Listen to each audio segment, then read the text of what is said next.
Didn't your previous releases dabble in a bit of ambient music as well? Sure, but I was just like an amateur trying to figure out how that shit works, you know? Yeah. Okay. Yeah, but like I never really considered my field, the thing that I'm good at, to be ambient.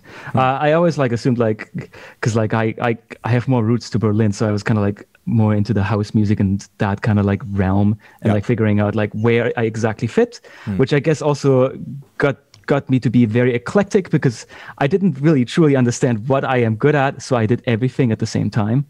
So that's where my eclecticism comes in, and I still do that today. Like I might make like one album and I try my best to be one genre, and then I still can't do it entirely. Well, so when going into the creative process of the project itself, you already had it in mind to go in an ambient direction before everything was even sort of like finalized?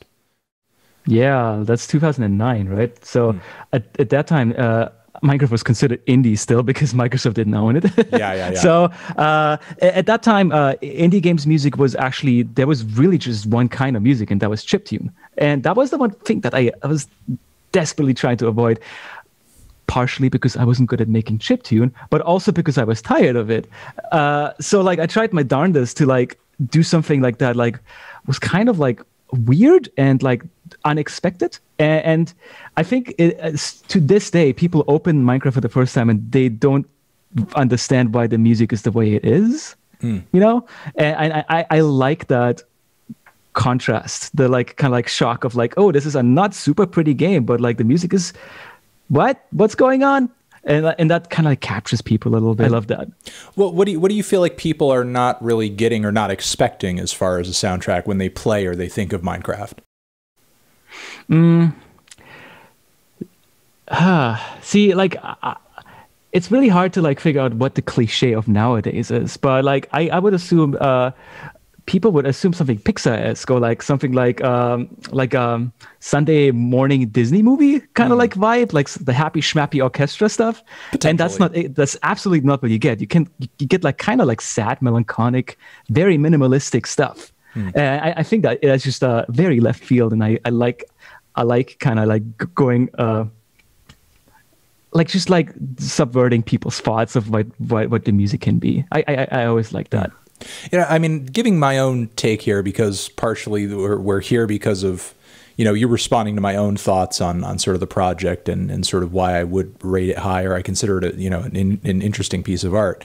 I mean, I think at this point, after playing or having played the game for so long, I can't really imagine it with any other soundtrack. You know, it just wouldn't be Minecraft if it had something like dun dun dun dun dun dun dun dun dun dun, something like that.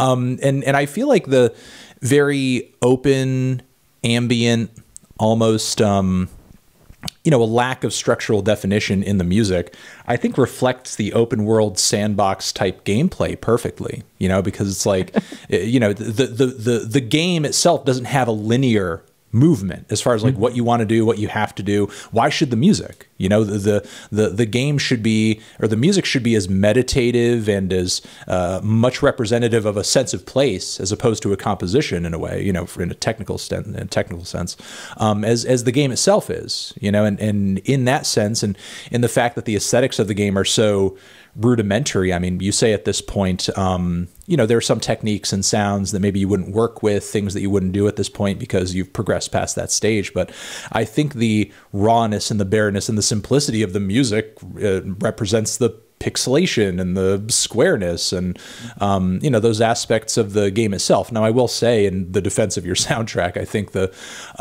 aesthetics of the music are a little more nuanced and subtle than I think, you know, the blocky and square, you know, art of the game. But, you know, I think they're in a similar kind of ballpark, you know, which is why I think it's so complimentary. I mean, a lot of people over the years have asked me and sort of complimented quite a bit, or commented quite a bit about the lack of soundtrack reviews on my channel and why don't I review more soundtracks. And part of the reason why is that, you know, I think partially the magic of a soundtrack is unlocked in how well it complements what it's paired to. You know what I mean? I feel like if I were to take Volume Alpha just completely out of context of the game itself, like, sure, it would make sense and you could easily define it as ambient music, but I feel like the real magic of these pieces is sort of, you know, washes over you as you're kind of interacting with them within the game space.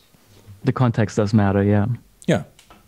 So, I mean, you know, while maybe at this point as you know, a seasoned electronic musician and composer, you might just sort of like look at this piece out of context of sort of what it sort of was introduced to people with, and say, you know, these are not the types of pieces I would make now.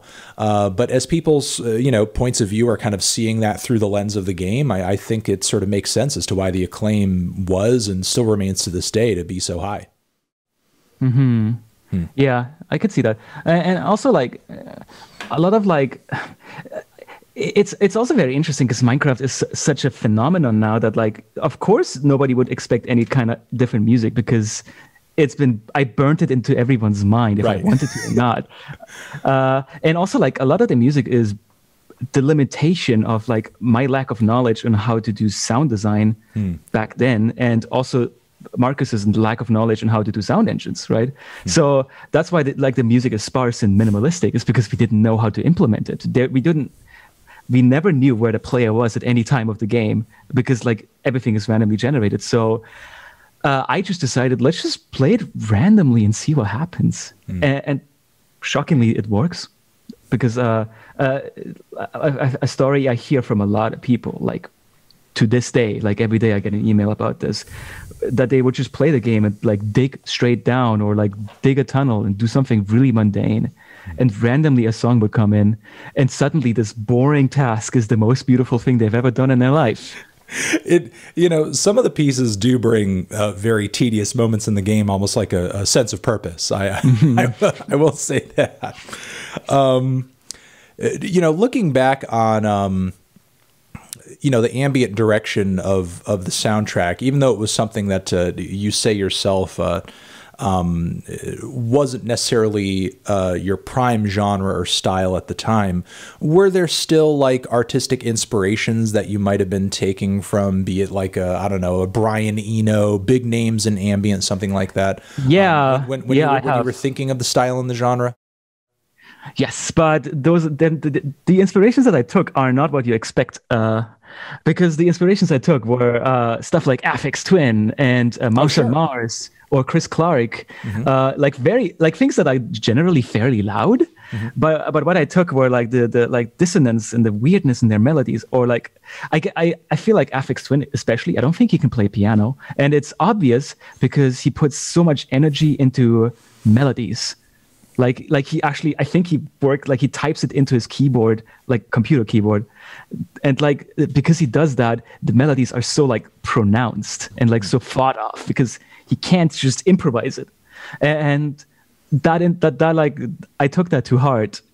I think I took that to heart so much that in an interview, Aphex Twin said, that sounds like my music, which is really funny in hindsight.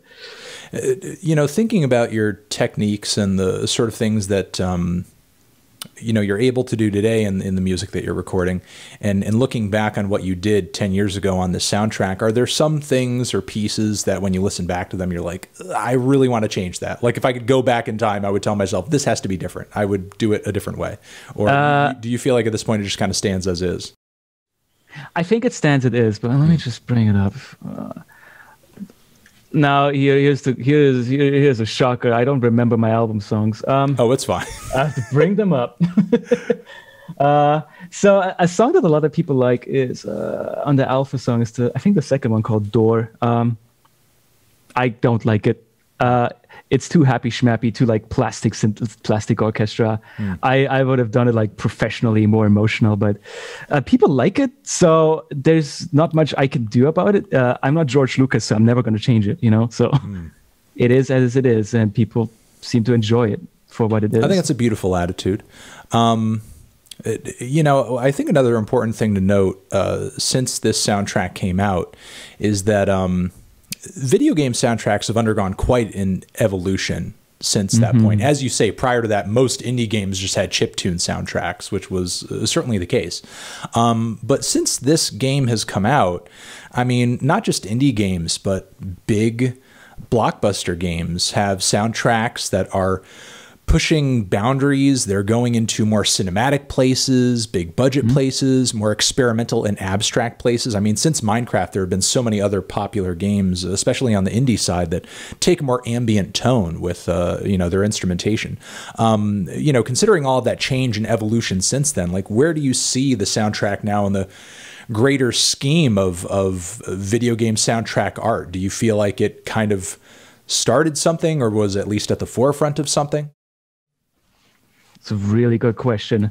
I think okay, this goes like answering this question is like a little bit of narcissism and a little bit of hope.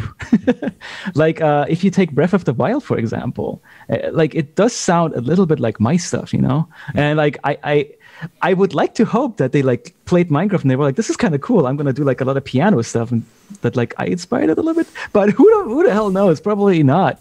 I'm just hopeful in that regard. But like I do think a lot of games are like much more gentle in its pronunciation on the music, because like I don't know, if you take The Witcher 3, that game has music. The music never shuts up, and it gets very boring. Like, almost disrespectful to the artist, because like if the music never stops, you don't ever have time to think about the music.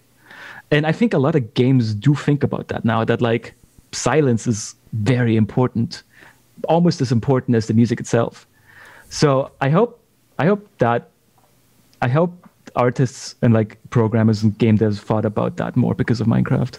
Thank you very much for watching this interview clip over on TND Streams. To see the full interview, click on the video link next to my head or down below, or hit up the link to subscribe to the channel or see our Patreon page to support what we do and get some extra bonus monthly content in the process. Anthony Fantano, forever.